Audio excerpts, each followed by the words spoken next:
It's 4:30. I think we have enough people here to start our meeting today. And let's call to order. Agenda. I'd like to quickly review the agenda and adopt the agenda. And I have a proposal I'll move that we adopt the agenda as presented. Can we have a second? And all in favor say aye. Aye. So moved. So let's going on to the minutes of our last meeting on October 10th. Any questions on the meeting itself? If there are no questions on the meeting, I'd like to have a motion to approve the meeting minutes. I'll move to approve the minutes as presented. And can I have a second? I'll second. All in favor say aye. Aye. So approved. So public comments and introduction to visitors. Yes, You are a visitor? You always been visitor. yes. I'm a special visit. Okay. I'm a Greek bearing gifts. Okay, Oh, it's not Christmas yet. Okay, the board of the nonprofit Carver on the Minnesota wishes to donate copies of this book, and I have 6 copies, 5 in the box. And the book's Historic Carver on the Minnesota River by our member, John Von Walter, to the libraries of Carver County. It provides a broad local history, and its extensive index makes it a valuable reference source for researchers. It also features many historic photos of people, places, and events not previously available to the public. So, it's yours, Thank you. Patrick. Thank you. How long did it take you to write it? Oh, about 15 years. Oh, I wasn't doing it every day though, of course. That's a hefty book. congratulations. It's a solid book. has the library staff had a chance to look at it? No, Oh, not before this. I don't think so. No, these are the first we're seeing of them. And if actually you're interested in obtaining a copy, you can go to the Carver County Historic Society, and they're taking donations. Right now, I think it's out of print. I think they've used them all. We have more coming. Really? Should be any day yet. How large was the print run? It was supposed to be $225 to start. We had an argument with the publisher, and they said it was too expensive to give us that deal they promised, so they gotta give us $100, Oh, wow. because it costs $49 to print each one. This isn't the first time you've written something. No, Tell us about your other works and maybe why you do this. because I can, I guess. what other things have you written? I've been on a quarterly publication for the Swedish Genealogical Society of Minnesota for, I think, 26 years.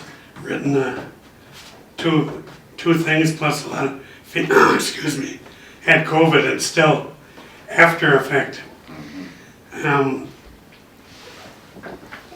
2 columns and a lot of feature articles.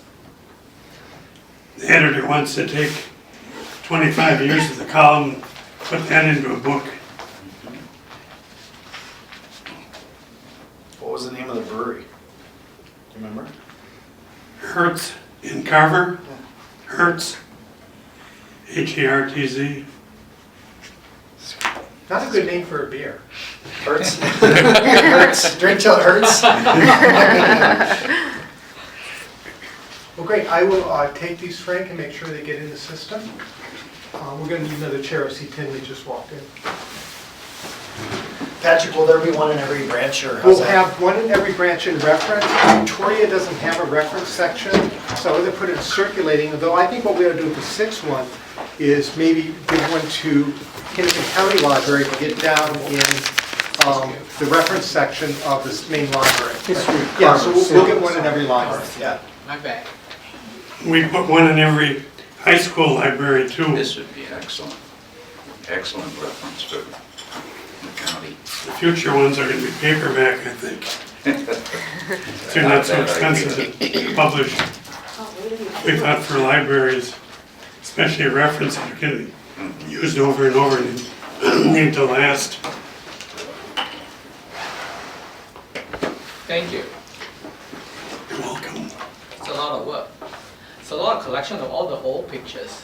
It's really hard to get old pictures that are in good condition. A lot of people let me go through their ancestors' photo albums. You had to do anything from negative, so it's all. Yeah, pictures. Any other public input or information? Do we have to formally act on that, recommend?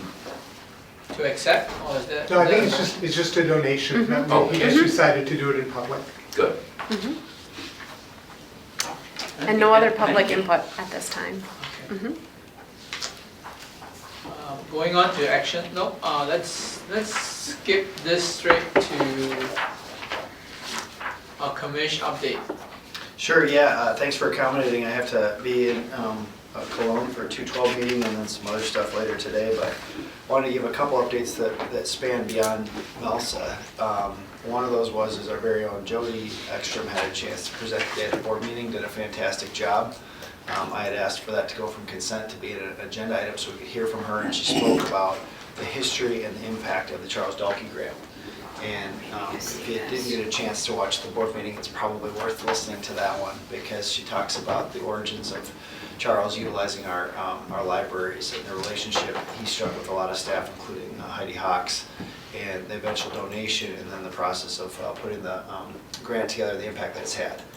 I share that first, so thank you for being there to present that because everybody was excited about it and what the impact it has for our community. But I also took that to the West Coast last week. I was out there for a couple of days on a best practices mission. I call it a mission because some people want to call it a trip. It wasn't a trip, it was a mission because I was up at 4 a.m. and then go to bed till 10 o'clock each day. And I had a chance to go out there to visit with Rod Franks. He used to be the #2 guy for our head of health. He was our head of health and human services at the county. He's the #2 guy in social services out there. And some would say, well, what does California do better than Minnesota? And I'd say enough. There's enough that's out there. And so we talked about employee engagement. They're 10 years ahead of us when it comes to cannabis. Their gas price was about $6 a gallon, so EV is a real deal, and electrification. But I also had a chance to meet with their director of libraries out there. And it was super interesting to talk because their profile is similar to ours. Big rural community, there's a big city-based community. There's a large amount of affluence, and then there's a lot of people that are living in the shadows of life. And so I just wanted to share some things in my time with Hillary. And Hillary happens to also be on the state board. So she's one of, I think, 12 on the State Library Board of California. And when we left, she said, if your team ever needs perspective, insight, or sharing, that they're available to us. And so I'm just going to rattle off a few things that I learned from my time there. From posting a job opportunity to hiring, their goal is 3 weeks. They want to go from application to interview in 2 days. And she said, we've long divested from, we need to hire somebody that's going to be there for 10 years because there's a lot of people that are interested in the interim. And she says, we parallel a lot of the folks, you know, to the likes of a Starbucks, where you can walk in and apply today and be on the line 2 days later. I mean, for similar pay with some of the things. So they eliminated their bottom role so they could push the pay up.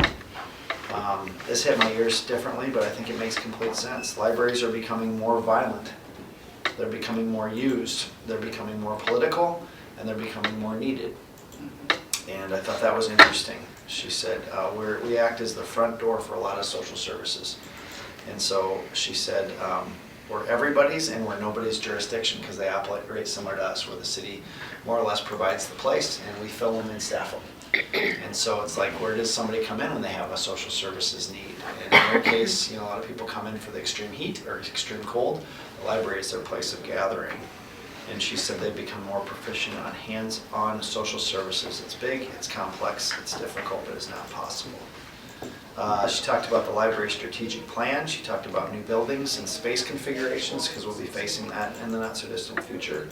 And then because Bob's in the room, I'll share this one too. They said that they're moving towards proximity-based library cards, so they can sense if you're in the library based on what's on your phone.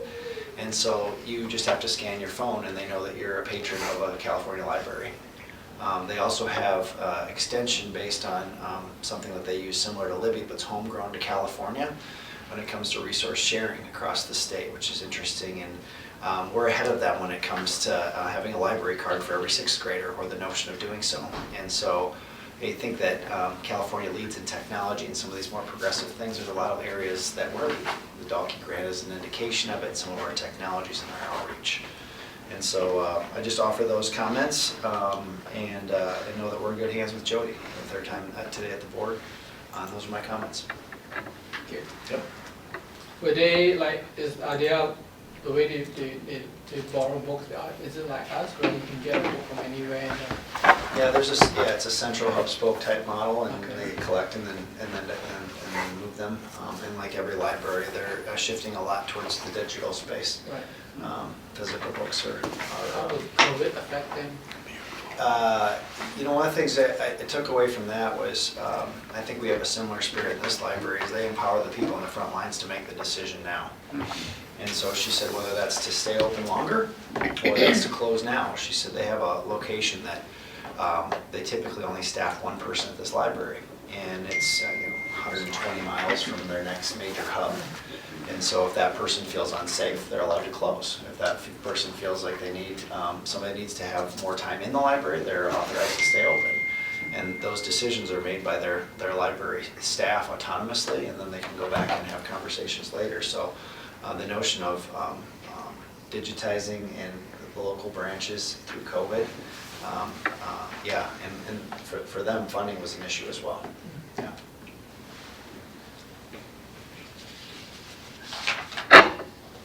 Thanks, Matt. You bet. So go back to normal order, the sequence. Action items, cancellation of December library advisory board meeting. We normally do this. We've done that for the last several years that I have been on. So we do need the approval of the board to skip December's meeting. So if there are no objections. I just has there ever been an issue raised about not a meeting during December? Not that I'm aware of, Frank. Good question. Anything you want to add to it? If there are no objections, can I have a motion to agree to cancel December's meeting? I'll make a motion to cancel December meeting. Can I have a second? Second. All in favor say aye. I Aye. Motion approved. I'll vote for it, but I won't move it.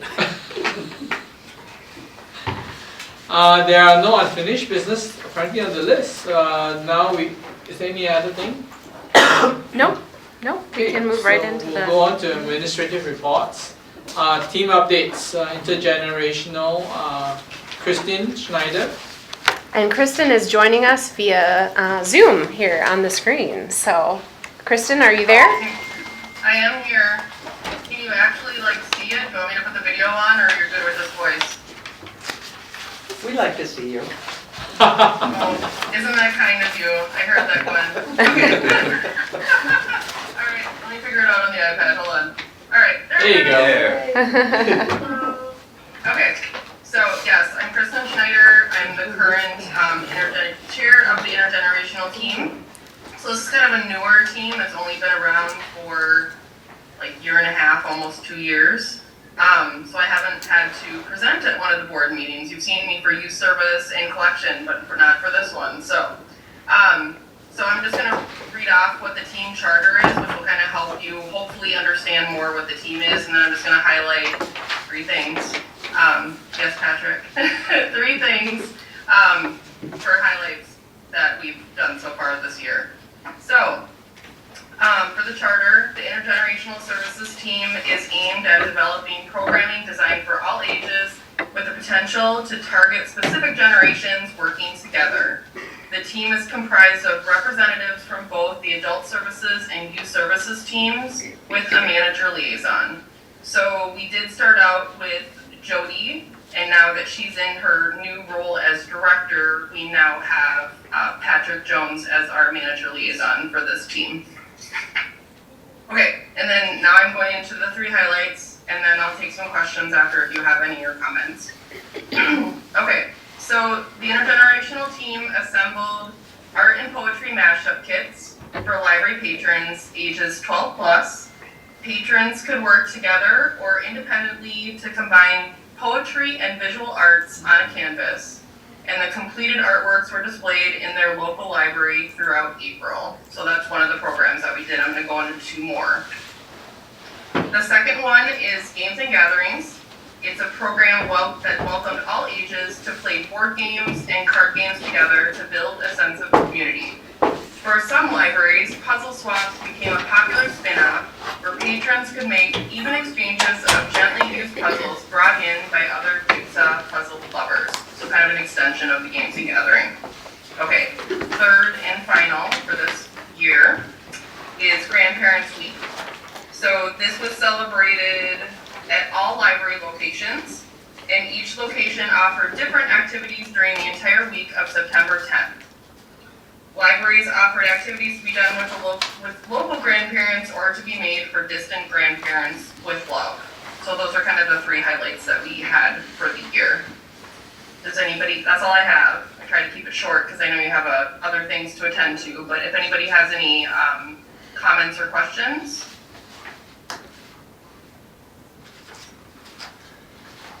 Well, I'm curious, do you have numbers available on how many participated in some of these events? I probably should have had those ready, Gwen. I don't, but I can get those to you. We did have good participation for all of the 3 that I have talked about, the art and poetry mashup kits, the Games and Gatherings, and then the Grandparents Week. And something that I wanted to mention that I probably should have when I kind of went through them is this is the 2nd year that we've done something with Grandparents Day. We extended it into a week this time so that there would be some, kind of local flavor at the individual branches, kind of what they wanted to choose to do for the various things to kind of fit underneath Grandparents Week. And I know that, I don't have a specific number right now, but I can get it to Patrick for you, that the attendance went up this year compared to last year for that particular program. Yeah. No, I was just curious, because I saw these and it's like, oh, I should go to those. And then of course I forget, get busy and don't go, but I'm just kind of curious what the mix is. Yeah. I'll just add is that all 3 of these activities are going to have small attendance because they're high engagement. Like the Games and Gathering, if we had 50 people, that would not be good. People interact with each other. The mashup, because of budget, I think we had 12 at Chan's and more at the smaller branch. And the Grandparents Week was all week doing different activities. So that one was a little less high engagement. So I think the numbers will not be like you see for summer reading or adult author visits. They are deliberately small because they're high engagement activities. That makes sense. I'll get the numbers for you from Kristen. I wasn't sure, do they have, because like talk about if there are too many people coming and you don't have enough, do they have to register to attend? No, all these were, but register for the mashup, right, Kristen? Yep, the art and poetry mashup kit was registration, the other 2 were not. Right. Because if it gets more and more popular, like say it was more than this year than last year, then you could be out of capacity to accommodate them. Right. Yeah, which is a good thing. So it's a good problem, but yeah.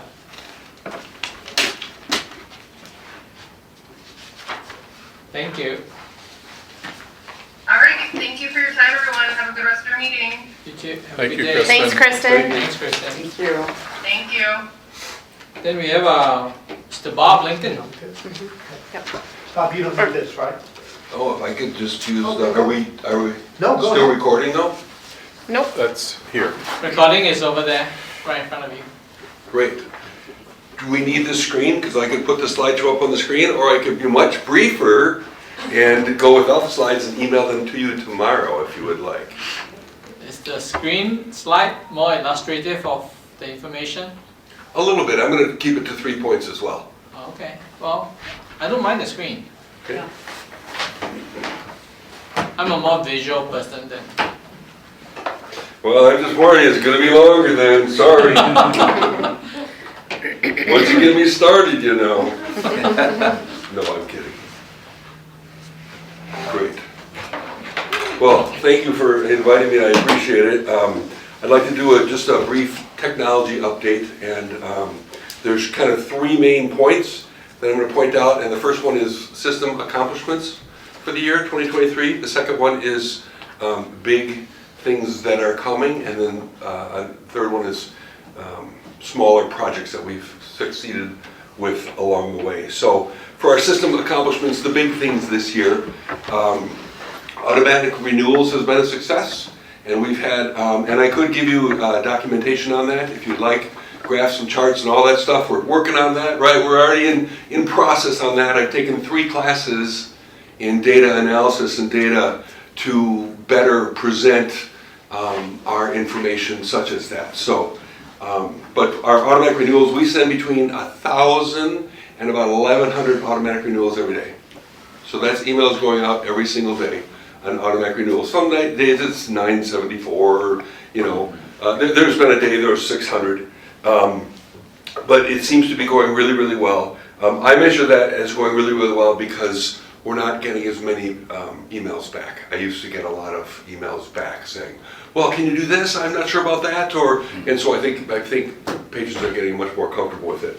Second big initiative that we did in February was the SMS text notifications, and I would say with that, that's been very successful. It's the numbers have been pretty manageable. I think Chanhassen has about 400 users that regularly get SMS notifications, and system-wide we're between 600 to 700 on a regular monthly basis. So another big one was the Teams implementation, and a couple of these other ones are smaller, like the T-Mobile upgrade. We got all new hotspots, and we have those going out like crazy. They're just circulated all the time.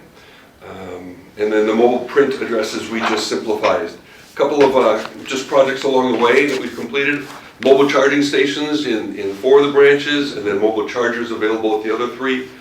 Some of these technology things like Smart Port is for our cataloging librarians, so she can import what are called US Mark records, and that's the data format of a book or of a media, a DVD, or of any of the materials we have in the library.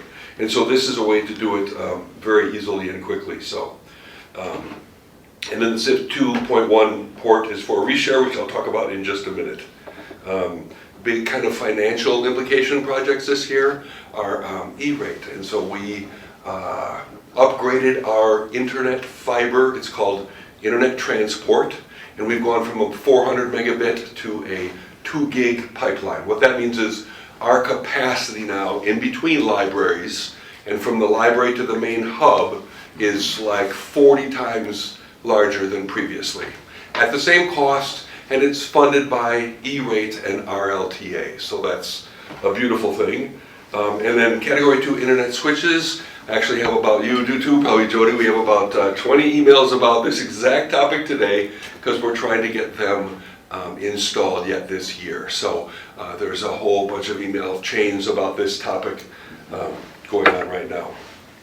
Some projects, so here's kind of the second really big one that I want to talk about, and this is taking up a lot of energy because it's so big, but our new MinLink vendor. So we've been on VDX for the last like 11 years, 12 years, and that's a platform for interlibrary loan.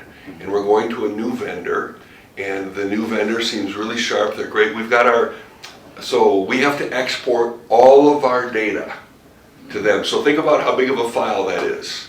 We take all of our bibliographic data on 232,000 materials or somewhere around there, Patrick would know exactly.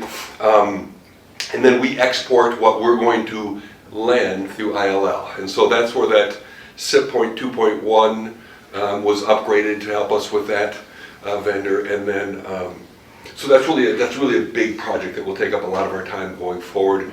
And the deadline there is, deadline's May. So we want to be live, go live is what we call it, in May. And so we're already working on that. We've got a team working on that all the time. And so we hope to be, they have our data now. They like the way it looks. We've got it in the right format, and there's just some more tweaking that we have to do and some testing. So we'll begin testing in December, and we have Amy Poland helping us with that because she does our ILLs. So a couple other things that we're working on right now is a patron online registration form. And what that means is a patron can fill out the form online, and then that will generate a report. That report will then be run and generate cards. It's not going to actually print out the cards. We're still working on that part with the consultant on how we assign that exact card, but basically it takes a lot of the guessing out of what we do, because people can fill out a form manually, they can fill out a form online, or they can fill out a form while helping with a staff member working with the patron right at the desk. And what we've learned is that there's kind of a lot of problems with that. Just from a standardized format, first off, but the data, hard to read sometimes. And so with the online patron registration, they have to verify the information, and the address will be verified through either UPS or a analytics tool that we will use. So there won't be duplication. It'll eliminate a lot of our duplicate cards or numbers of duplicate cards. So staff should get new WISE terminals. We're working on new PCs here right in Waconia, or for Waconia. And then here's the Reshare MinLink. It's a really big project, and we're working with MinLink, our partner at the U of M. We want to get that going live. A couple of projects moving forward. These are kind of smaller projects. New staff workstations, new credit card stations at the coin bill exchangers, where you can print or make copies. And that's coming at no charge to us. We're getting a free upgrade with everything. And then at the service desk as well, we will be getting new Ingenico. So this is what I want to talk to you about. This is kind of the big one. This and Reshare, RFID, and that's radio frequency identification. We're coming close to ending a, well, I would say an 8 or 9 year contract with Biblioteca. All of our materials are tagged, and that means there's a little square in them or a disc, and they have radio frequency programmed that can be read by our radio frequency pads, our RFID pads. We've had a constant problem with our current vendor. We've had 4 ongoing issues. We worked with them 4 different problem-solving sessions with technology, their technology, our IT, and we could not really resolve the issues. We went out and did an RFQ, request for quote. We got 4 vendors. I can tell you right now that we now have 1 vendor that has successfully worked for us in VDI. So we have a very unique setup here at the county. We use VDI, which is a virtual desktop. It means every time you log into your computer, you get a brand new machine. You have a pool of available IP addresses, which is just a unique internet address. You're nodding, get it? Great, awesome. And so every time you log in, you get a new unique IP address. And it's a really secure method to connect. It's also really safe for us. And the county's come a long way with building VDI. We now have a team that are doing great with that. And so we have been working with 1 vendor, and we now have VDI working with RFID. So that's a really big thing. Tomorrow we start loading the software for the 2nd vendor. So we literally are in the midst of testing all this, and we hope to present to you our recommendation. We have a team put together for this, and the main goal is that we would resolve these 4 ongoing issues. And I think we're able to do that with 1 vendor already, and we hope this other vendor can as well. And then we will have a comparison Our current vendor is also in that mix right now. We haven't ruled them out, right? But we'd really like to get a vendor that can do all the things we need to do. So those are the big three from me. And I'm going to email this to you because it does have a little bit more information on it in future slides, and I will send that out to you tomorrow after we load the software, just so you have it. But I really would like to open it up to questions. So I kind of went over the big projects for us, some of the successes from this year, and then some of the ongoing projects that we have. You said you put out an RFQ, you got 3 bids? We put an RFQ out, received 4. Okay. And then one of them you're shortlisted, but you say your current vendor is also still in competition? They were one of the bids. Okay, so you shortlisted to 2 then? 3. So we had 4 vendors, Right. Biblioteca, FE Technology, Envisionware, and TechLogic. Right. TechLogic was removed. Jody and I made a decision, the team talked about it, it just was not quite a good fit it just wasn't a good fit for the library. We went with them, asked them for a quote because Hennepin County uses a lot of their pads. And Phil, a guy that I work with over at Hennepin County, speaks very highly of them. So we had 4 vendors. Just so you know, we started the vendor list with 6. We narrowed it down to the ones that are in Symphony, which is our library software, and the ones that have been proven and tested by Circe Dynamics. So we really narrowed it down to those 4. Biblioteca is one of those. We're now looking at FE Technologies and Envisionware. We've checked out their self-check versions with both of these companies, and they're great. They have different features, but they're both really, really nice.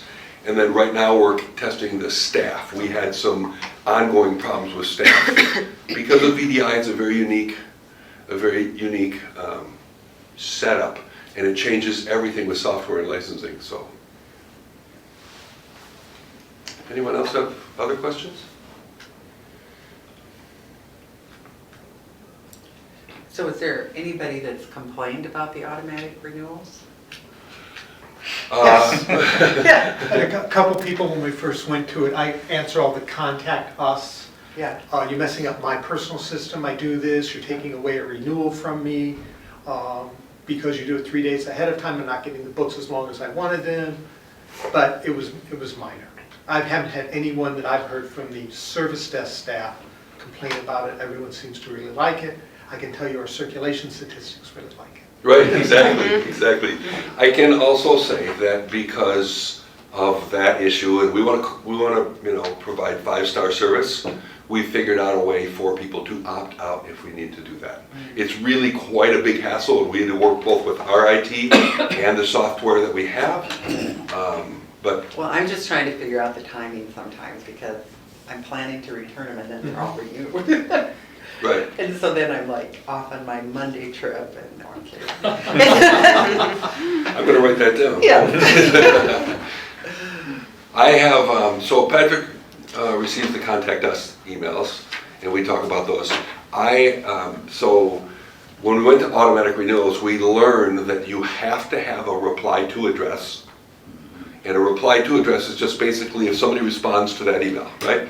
So when we send these out, my email address is on a reply to. So if anybody replies to, when we send out a mass email to 62,000 people, you can tell I'm busy the next couple days because we want to get those questions answered right away, right? But by having the reply address, before that, we had a lot of problems with our reports and our emails going through. I don't want to say a lot. I would say, let's say if we sent out 60,000 emails to all staff, or 48,000 to all staff, all patrons, we'd maybe get 20 that didn't go through. When you add a reply to address, and we now have 2, Circ Admin is our report reply to address. You have to have a reply to address for all the reports that we run. And so basically it's a duplication. So Circ Admin is an email in my email box, and then I also have my email. So for every report, it goes to me, and it also goes to the Circ Admin, and we do that because then we have a clean backup of everything. that's right on site. If somebody says, well, I don't know if that book was renewed automatically, right? Well, we can figure that out. I mean, you can look at the record in the patron's information, but sometimes that's not as clear as you want. So, but by adding those email addresses as reply to, the percentage of all messages going through is really increased. I could go into great depth as to why this is and why it isn't, but it's to prevent spam is really what it is.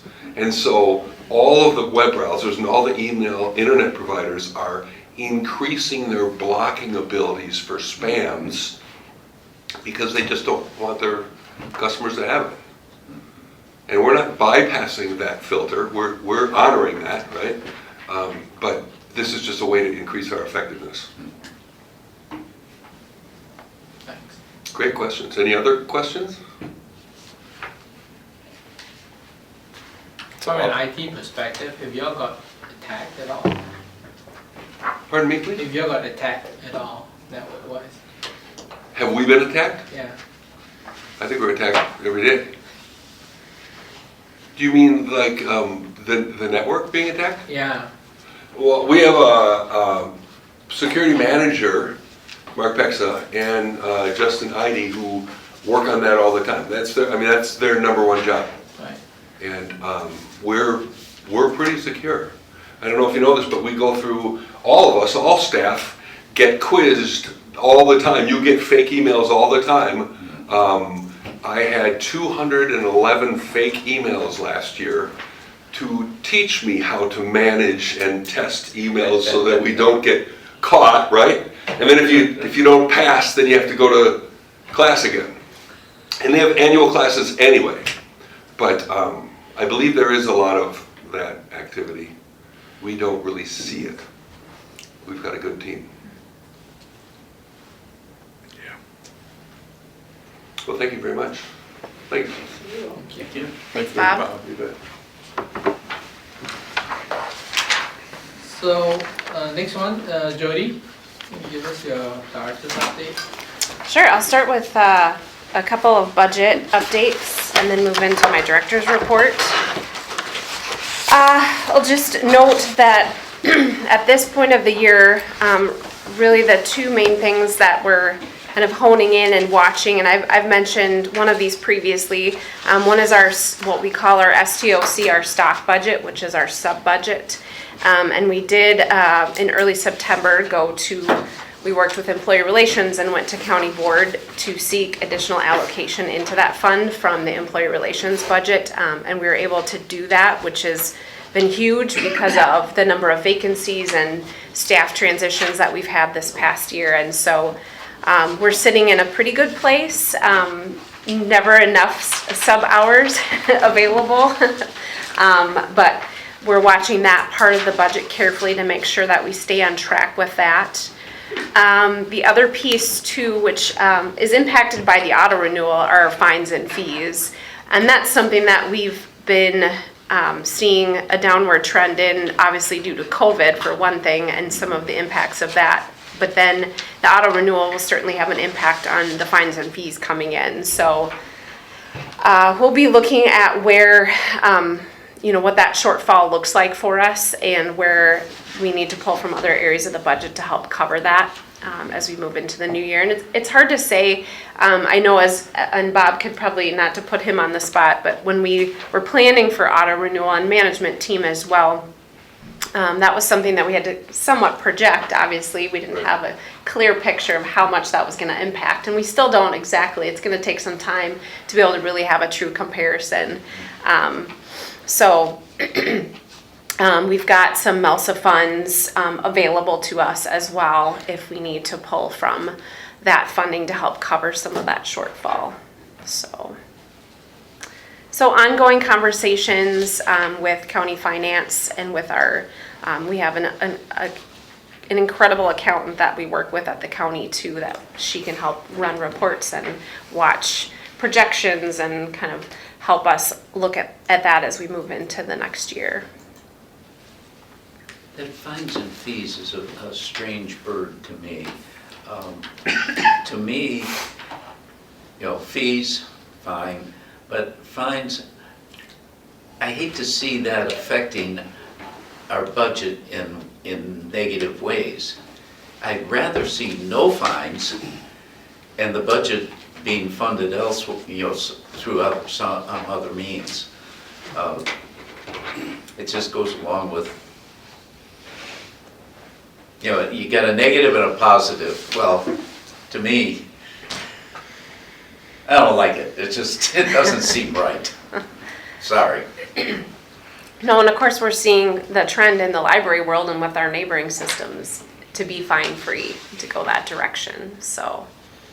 I would like to see us plan on that and then actually work to do away with fines. Rather than depending on fines. It's a pretty large chunk of money. I worked with the accountant, Diane, to try to calculate that because there was going to be some differences with the automatic renewals and kind of eye-opening. So if I may ask then, is that on our budget report in the library board packet? Is that on that first block there where it says county library fees, current budget 15,300? That's just for administrative. It's broken down, like if you go then to each of the individual branches, that same line will show up for each of our branches. So the first page is the consolidated page, is that right? Or just- Nope, that is just the county library fees, 5512. That is just for library administration office, the projection for that. And then if you jump ahead,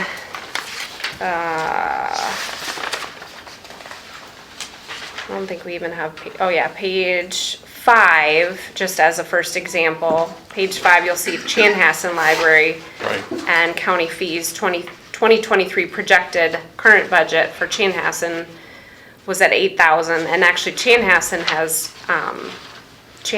is doing very well at just over 11,000 that they've taken in. So then you can view each individual library as you move through. So they Chaska is significantly lower. exceeded budget.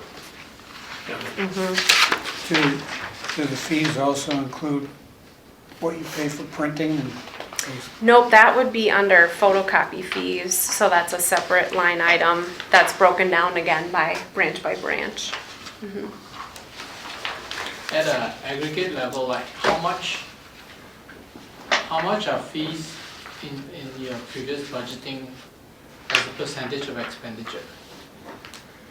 Budgeted expenditures. I would have to get back to you on, I have a document that the accountant and I worked on together, yeah.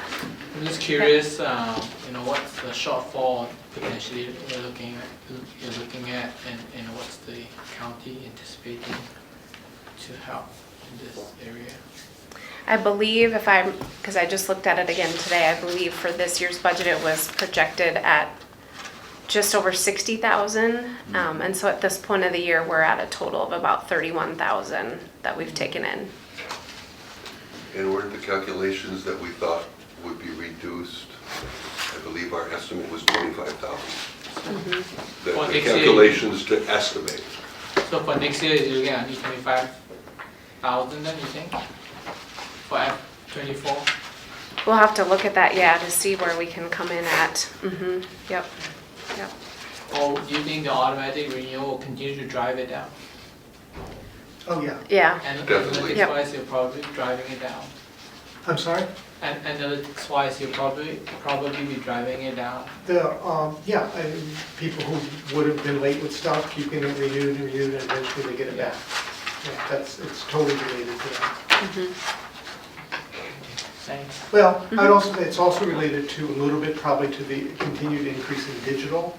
Every month, digital goes up about 25 to 30%, so that's still more people leaving print and going over to digital. Also, there's no fees for digital. It's just Nope. the physical books that are get Correct. dinged. It just disappears. Isn't that cool? It just disappears. Flick and swish.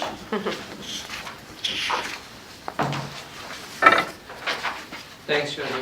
You're welcome. As for director's report, I'll just add actually a couple of pieces that are not, that I did not include here. Obviously, Commissioner Uterman spoke earlier. We went to, just to provide you all an update, as you approved a new Dalkey grant moving forward into 2024. If you recall, it was the Libros y Más, the Spanish collection and programming grant for youth, and that was approved today at the county board. So they were very pleased to be able to do that. So that's an update with that. Did the county board have to renew the approval, the renewal ones, or? Nope, but I did provide an update that they were being extended into this next year, so that they were aware of it. Yep, and then leadership team will be reviewing an updated kind of separate application piece to look at if a grant is requesting an extension. So we're going to be looking at that. Patrick worked on it. We'll be looking at that on Thursday this week. And then in January, I'll plan for your agenda to see our 2023 strategic plan and to see where we landed with that at the end of the year. So I'll plan to have that on the agenda. We're wrapping up just some final pieces on that, making sure that document's all updated. So plan to see that in January. And then teams are starting to brainstorm and working on our 2024 tasks and goals. So.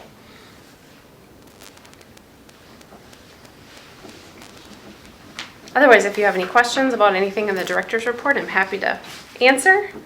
So, Jody, remind me, do you have a 3-year strategic plan and then you just break it a year? So when's your next cycle of a 3-year plan? We actually have a 5-year plan. 5-year So plan, this one goes okay. through, we just launched it this year, it goes through 2027. Okay. Then we break So it down two- year by year. Okay.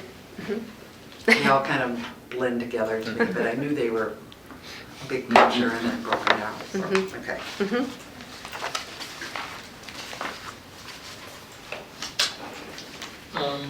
Next is the trustee and commissioner report. So normally we go through with the region and the manager of the library in the area gives us the update. So first one out is Chen Hassan and Victoria. And Okay, Patrick. if you take a look at that section of the packet, the first thing you see is a feature. This is also in your media notes, but it's a nice feature article that was in Chen Hassan Neighbors Magazine, all about the library. Once you look at the article itself, the entire article, you'll notice something very exciting about it. It's a picture of me cleanly shaved. The other thing about the report that I really like is there's lots of pictures of from Victoria. Often when I come here, I feel like I'm doing the Chanhassen report, and I don't give Victoria enough room. So they had lots of cool things going on, a string art class, a chair yoga class, they had a Halloween celebration, and they had a science class. Then the last thing I want to point out is on my last page, which is a picture of Linnea, our adult services librarian, out at the Chanhassen Senior Fair. So we did some cool things in the library, but we continue to do interesting things outside of the library, such as showing up at outreach events. So Was those this are the three in things Chen I wanted Hassan to talk Community about. Center or? I'm sorry? The Chen Hassan Senior Expo, where was that? That was at the rec center. I think she saw about 150 people that day. So thank you. Thank you. Next we have Chaska. Hello. So I formatted mine a little bit differently. In October, we had some staff members attend the MLA get together and came away very with a lot of ideas and all kinds of good inspiration. We had about 250 people come through the library for trick-or-treating. Jessica, who is our teen librarian, had a Hogwarts escape room that was very popular. The Works came out and did a kaleidoscope workshop, which was a lot of fun. I got to help with that.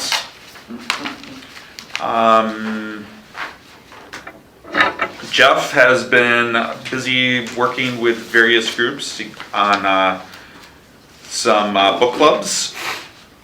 and just having a lot of fun getting people in and planning ahead for the new library as well. You had an escape room? Where? There's no spaces. It was a very small escape room. I'm like, what? Yeah. Our fireplace area was temporarily transformed. Okay. You know, it's hard enough finding space. Yes, yeah. No, we pushed a couple shelves together, and if you got trapped, that was your chance to prove that you could get out. Yeah. Thanks, Kevin. Next, we have Norwood Young America, Waconia, and Watertown. Yeah, well, thank you. Norwood Young America, a couple weeks ago, was out to their quarterly Chamber of Commerce membership meeting and did a presentation on our LinkedIn database, the business education continuing ed services that we offer online. So I did a tutorial on that. Well received. I had done that same presentation to the Watertown Chamber a couple months earlier, and every now and then I give Christine over at the Waconia Chamber an elbow and say, hey, when can I give a presentation at one of your lunch meetings? So it's a great service that we offer for continuing ed for businesses and people in the workforce. So. On a lighthearted note, we received, and you see we have a comments box by the front door. So a couple weeks ago we received one that said, and it was kind of kids' handwriting, although it could have been mine, and it's probably better than mine. It says, thank you for the scavenger hunt. I love books and Waconia Library. Happy face, happy face. Sincerely, Sella. And then the question is, were you treated courteously? Yes. Did you find what you needed? Yes, lots of books. And then there's an opportunity for name and address, which wasn't filled out, zip code was, and the phone number. And the phone number is given and then parentheses, which I think is the kicker. After the telephone number, it says parentheses, call mom. So every now and then we do get some lighthearted parts of our day. On a sort of more serious and sadder note, some of you may be aware that I believe it was 2 weeks ago, there was a death of a teen in the Waconia community.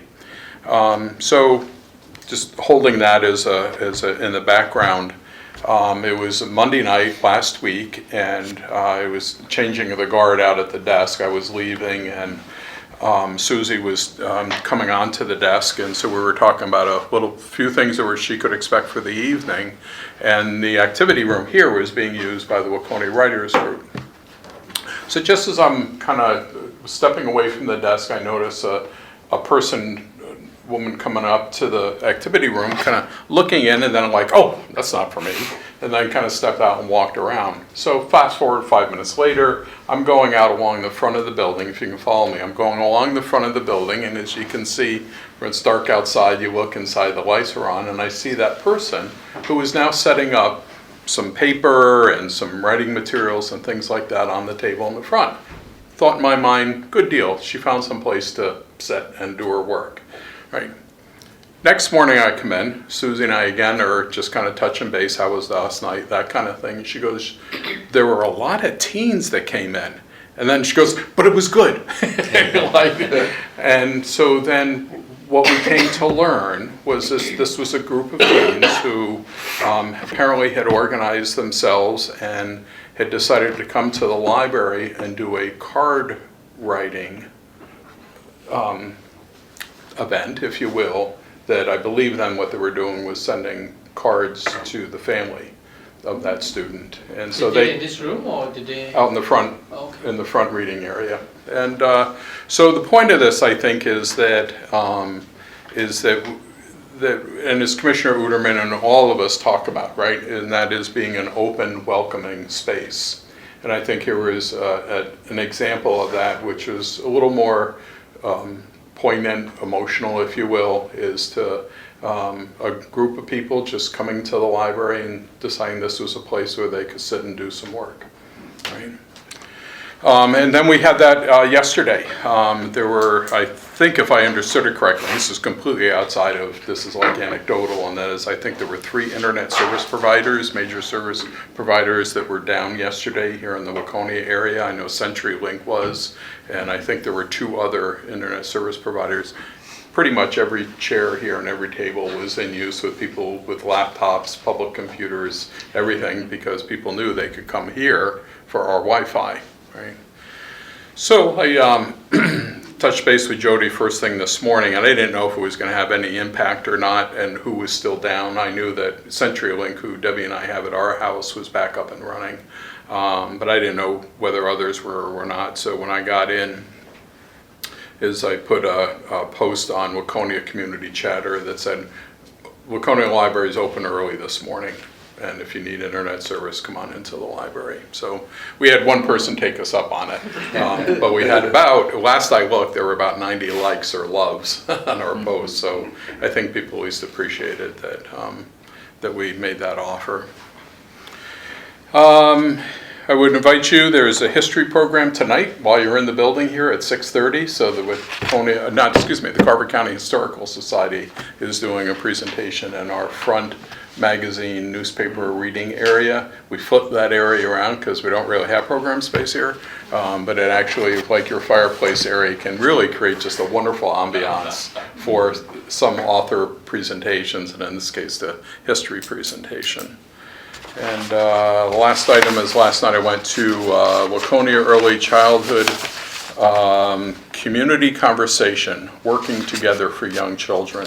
So this is from our community ed division of Waconia School District, and I expect that this, I'm coming from that meeting last night, what appears to be that this will be a work group for a while, for which the library will have an opportunity to participate and share what we're doing for early literacy and early childhood education.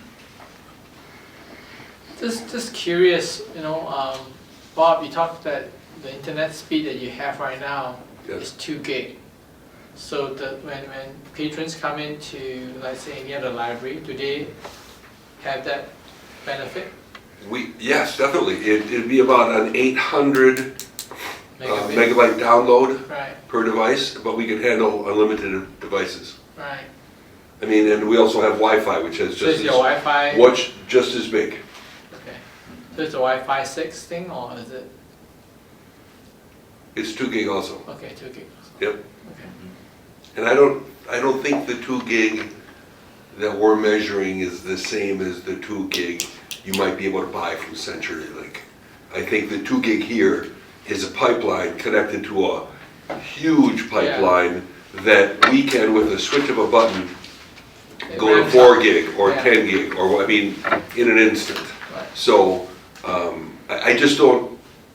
We were talking about this when we did this upgrade, right? We didn't know if those are comparable numbers, because they don't really seem to be. If we can handle 100 devices in here, 30 public computers, and 75 laptops and devices on our Wi-Fi, and it doesn't slow down at all.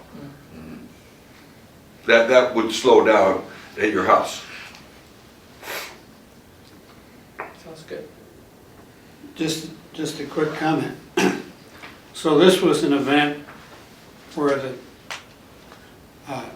internet went out on these servers, but there's a lot of people in Carver County that do not have service at home.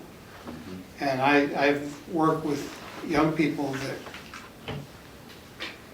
if they want to do things on the internet, including their homework and stuff, they need to come to the library. So there are people out there in the county that the libraries are very important. I agree. Yeah, and the hotspots. And that's what I was going to mention. Complement to that, Yes. it's another piece of the puzzle. And the Carver Link, the organization kind of umbrellaed underneath Carver that is the internet provider, is trying to reach every community. That was their goal. I wasn't sure if that was for this year or 2024, but at least to have that as an option in every community. Wasn't it like Metronet was Yeah, doing that, Yeah, and they that's were been going common to reach for out to years. the community that had more needs to provide, I think, affordable internet of some sort. I thought there was something. Yeah, I read that's in tied to the article. Metronet service where Right. if you've had work done in your neighborhoods where they're pulling, They're pulling it through they're all of pull- Laconia anyway, but aren't they going into the rural areas also with that? that's part of their whole goal That's for their the whole goal, is to county. get to the more low-income area and covered it. But I've been telling them, hey, I'm waiting for you to come over to my neighborhood. It's not yet, so I'm kind of. As I understand it though, that is simply the cable coming through, or the, the link coming through. Right. But everybody has to hook into that at their own expense. Correct. Correct. So that it's not like there are going to be hotspots included in that No, system. no. But I thought they were gonna give the lower income area a better price or something. That was the impression I had. There's a state study going on, it just wrapped up actually in June about, because there's federal money that came in to make that possible, but it's still in process. And when I look at their price, their price is relatively more competitive compared to the other providers for the speed that they're providing. Yeah. Thank you. I think there are no other business. I would like to adjourn the meeting. Can I have a motion to adjourn the meeting? I make a motion to adjourn the meeting. Can I have a second? All in favor, say aye. Aye. We are out of here. So is, is that a